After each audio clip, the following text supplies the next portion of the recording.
South Dakota put together another solid effort here at the Dakota Dome on Saturday, holding off Missouri State by a score of 20-13. And joining me now is head coach Bob Nielson. And Bob, to me, at least watching it in real time, that felt like your most complete effort of the season. All three phases were good. Defensively, played a really good 60 minutes, even though we were down a few starters. Made it difficult for Missouri State to put together any kind of consistent drive, and kicking game was good. Really did a good job helping us with field position, and offensively, I thought maybe our most consistent performance of the year as far as moving the football. Defensively, specifically, you mentioned the situation from a health standpoint you were in on that day. Lots of bodies unavailable for this game, unfortunately. So if someone had told you you're going to hold Missouri State in an explosive offense to 13 points, they say that Friday, are you going to believe them? Yeah, I knew we had a good plan. Coach Johansson and the staff put together a really good plan. We felt we could get pressure on the quarterback.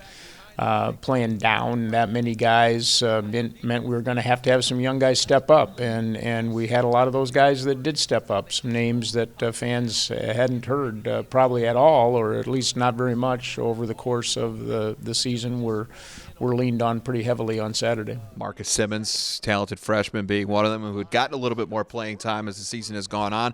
Blake Holden's another guy, and a great story locally because he's from Watertown, South Dakota, but he's really come on this season, and he stepped through with a couple of huge plays down the stretch of that game on Saturday. Yeah, a couple of really big plays, and Blake's been a really consistent performer. Playing inside on defense, you don't always get recognized on the tackle chart, but a guy that has found a home there and playing in that defensive interior and been very solid all year. Defensively, they set the tone early in that game. Of course, you turn it over on the opening possession of the game, and you're thinking, Missouri State's got a short field. They hold them to 3, and everything kind of built off of that opening possession on that side of the ball. Yeah, the turnovers, the only turnover of the game actually, happened in the first series. Defensively, keeping them out of the end zone, I thought was really big there. That was a good stop, a real confidence builder for us defensively. And then offensively, we were able to keep drives alive. I think we were 6 of 7 or 5 of 6, something like that, on third down conversions in the first half, and being able to put some points on the board and generate that lead was something that we knew was going to be really important against an explosive Missouri State team. Aiden Bauman in his second career start, his first start here on the home field, finishes 17-25 for 235 yards, a couple of touchdowns. He's the newcomer of the week in the Missouri Valley Football Conference, but I think maybe the more important question for you is how big of a step forward did he take in his second start? I thought he was much improved, as we anticipated, with more experience. He did a good job of throwing the ball on time. Still some things that he can do better, but I thought he was really accurate on Saturday with his throws, not just on the deep balls that we scored on, but on some of the underneath throws, putting the ball in good spot. With a couple of drops, he could have easily been 21, 22 of 25.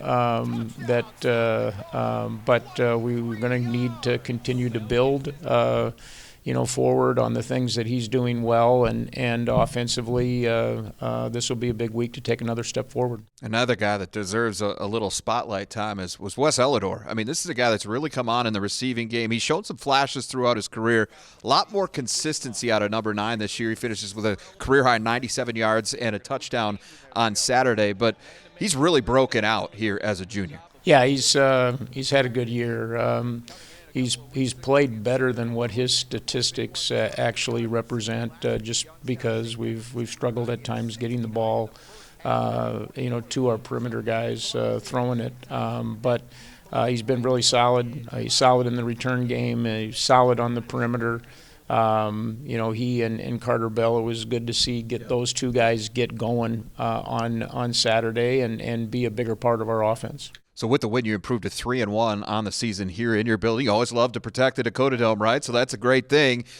Got to take it on the road. We talked about this a couple of weeks ago, and the performance wasn't there at Youngstown. Alaris Center up in Grand Forks, another one of those buildings that just hasn't been overly friendly to USD in its history.